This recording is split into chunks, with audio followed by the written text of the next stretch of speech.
Former boss of the Center for Democratic Development, CDD, Professor Gyimah-Boadi, wants government to be measured in the way it distributes the national cake. Speaking at the 14th Krontini Akwemu lecture, he said, if Ghana is to meaningfully sustain inclusive economic and social development, the size of the national cake must be expanded, but it does not mean that it should be carelessly handled.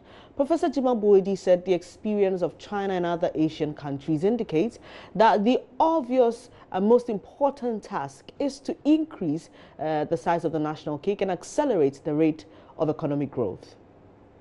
If we are to meaningfully sustain inclusive economic and social development, we must significantly expand the size of the national cake. The experience of China and other Asian tigers indicates that the obvious, most important task in achieving this is to accelerate the rate of economic growth. But because economic growth alone does not automatically generate inclusion or reduce inequality, we also need to improve the quality of growth, especially by ensuring that economic growth creates jobs and by making sure that private profit is equitably taxed to support government investment in development and wealth distribution. And as we increase the size of the national cake, we must stop sharing it like kelewele among a few. We must curb the rapid increase in the number of politicians who may be described as political entrepreneurs, or what the Malawian Vice President Chilema calls tenderpreneurs. They hijack the economic and social dividends that flow from democratic governance. And on the culture and political culture front, to reduce the tendency of Ghanaians to be differential and even docile to authority, we must intensify civic education and democracy education throughout the country. We need to deepen our understanding of the tenets of democracy beyond elections and majority rule, and strengthen our commitment to the deep values of democracy, including full inclusion of all groups and protection of religious, ethnic, sexual, and other minorities. And collectively, we must also keep a keen sense of our obligation and duty as citizens, as leaders of secular and religious organizations, as journalists, as academics. We should learn and do more to speak truth to power. And so, who is to do all of it? The former executive director of the CDD also challenged the new Electoral Commission leadership to reduce the cost per voter of the country. Professor Gyimah-Boadi noted that the unjustifiably high per voter cost of Ghana's general election, pegged at $12.03 per voter in 2016, was expensive.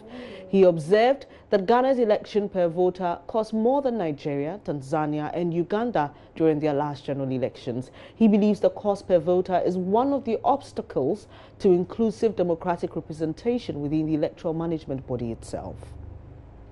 There are also some obstacles to inclusive democratic representation within our election management body itself. Here, I note first the unjustifiably high cost per voter of Ghana's general elections. So, at $12.03 per voter in 2016, Ghana's elections cost more than Nigeria's $9.33 per voter, and Tanzania's $5.16 per voter, and Uganda's $4 per voter. And I dare say that at this price, one day it may literally be impossible for Ghana to hold elections. And so I throw a challenge to the new leadership of the Electoral Commission to reduce the cost of Ghana's election by about half in 2020.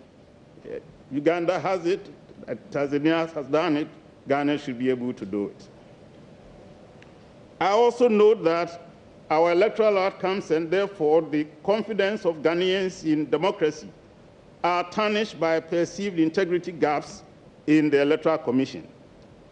It is telling to some of us, at least to me, that some 20 months after the 2016 elections, the EC has yet to offer any validation of its claim of overvoting in Asante region, nor has it produced confirmation that its computer servers were compromised, and yet these were claims used to justify the delay in announcing the official results of the presidential polls.